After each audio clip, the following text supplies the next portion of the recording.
Welcome back to Crime Chronicles. We have featured Lenny McLean a few times on this channel. He had a reputation as Britain's hardest man, and he earned this reputation by being a prolific fighter and a great storyteller.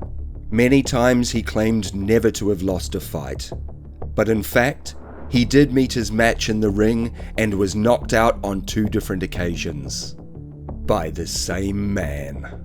Stay tuned as we look at a legend of British boxing, Cliff Field, and find out why this gentle giant could rightly be called Britain's hardest man. Cliff Field was born on the 3rd of June in 1943 in Dunstable, a Bedfordshire market town about 30 miles north of London. Cliff, or Cliffy to those familiar with him, was billed as Iron Man on fight posters. Iron Man was an excellent description of Cliff. He was a giant of a man, 6 foot 7 inches tall, lean, fighting power. Pictures of a younger Cliff show a steely gaze, square jaw, and a nose that had suffered many blows in the ring. His father had been a Royal Navy heavyweight boxing champ. Cliff himself would sign up and spend 10 years in the Royal Navy, where he would make his name as an excellent amateur boxer. His 35 amateur bouts would lead to Cliff winning 30 with first-round knockouts, and he also fought to the finals of the Combined Services Championship. By this time, Cliff was 27 and desperate to leave the Navy and start a professional career. He had 2 years left to run in the Navy, but couldn't wait. So he went AWOL, eventually handing himself in and serving 12 months in military prison. After serving this time, he went before the commanding officer and foolishly took a swing at him, believing this would lead to him being thrown out of the Navy. It didn't work, and he had to serve another 12 months in prison. He did eventually become a professional boxer, but after losing his license, he became a bare-knuckle boxing champion during the 1970s and 1980s. He had become a bare-knuckle boxing champion after being refused a license by the British Boxing Board of Control because he lost an eye by being glassed during a barroom brawl. He had some incredible professional career highlights. Most notably, he sparred with Muhammad Ali and Joe Bugner. You don't get the opportunity to spar with fighters at the top of the heavyweight spectrum unless you're a bit tasty.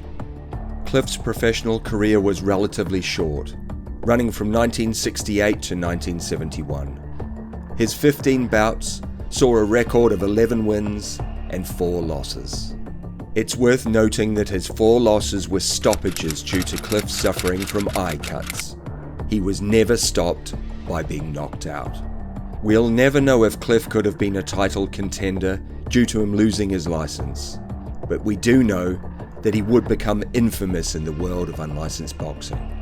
He would fight and beat the governor, Lenny McLean, twice, both times by knockout in the first round. Lenny McLean is said to have participated in more than 3,000 fights during his life, as well as having ties to the criminal underworld.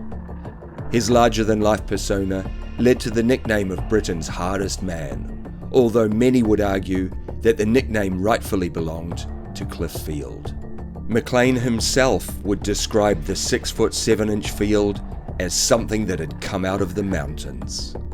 Legend of London club security Manny Clark, who himself sparred with Lenny, has spoken of how his dad George saw Lenny's epic bouts against giant Cliff Field. Manny's dad said that Cliff beat Lenny in the first fight and the crowd were calling it a lucky punch. But according to Cliff himself, Lenny spoke with him in the changing rooms after the fight and said he was beaten fair and square. Lenny was a popular figure, and it seems that his supporters were unprepared to accept their man could be so easily beaten. Cliff was paid £1,000 for this first fight, money he desperately needed, having just spent 18 months in prison for a GBH charge following an altercation while working the doors. Cliff would use their second fight to prove that he was really the hardest man in Britain. Once the second fight got underway, Cliff stood his ground, put up little resistance, and let Lenny punch him in the face for 4 rounds. Onlookers would say that Cliff's face had doubled its size and was covered in blood from the relentless abuse. Eventually, Cliff felt that he had made his point, and he took the fight to his opponent, throwing about 6 punches and knocking Lenny out. Cliff, who at the time was over 19 stone of muscle, that's 120 kilos for our metric friends, was a professional boxer rather than a bare-knuckle brawler like Lenny. He was able to clinically take apart brawlers like Lenny, knowing just how much to keep in reserve to win the fight, even after taking plenty of abuse to prove just how hard he really was. The rematch would earn Cliff £6,000, but it would be especially costly for Lenny. He had placed a £15,000 bet on his own success, and the loss led to a London bankruptcy court hearing. Lenny had gone bankrupt with debts of £8,530, and his bank manager, who reportedly encouraged the bets, lost his job over the scandal. Cliff and Lenny would remain friends for years, often socialising around the pubs and clubs of London. Cliff told stories of how Lenny would get drunk and rip off his shirt, shouting, "I'm the most powerful man in London." Cliff would just look at him, shake his head, and laugh. Lenny made his name by being a larger-than-life character outside of the ring. But Cliff was a different prospect, a quiet-spoken man who many have fond memories of. After his boxing career finished, Cliff went back to Dunstable and worked in his family's scrapyard business. There are plenty of stories of how this giant of a man could lift car engines on his own. Even Lenny McLean had described him as being strong as a horse. His later years saw a slow decline, mainly due to excessive alcohol consumption. He lived alone and could be spotted around his hometown of Dunstable, accompanied by his dog, cutting a lonely figure. Later in life he would suffer a stroke and remain in poor health until his death in 2010. Many hardmen claim to be Britain's hardest man, and that's the point.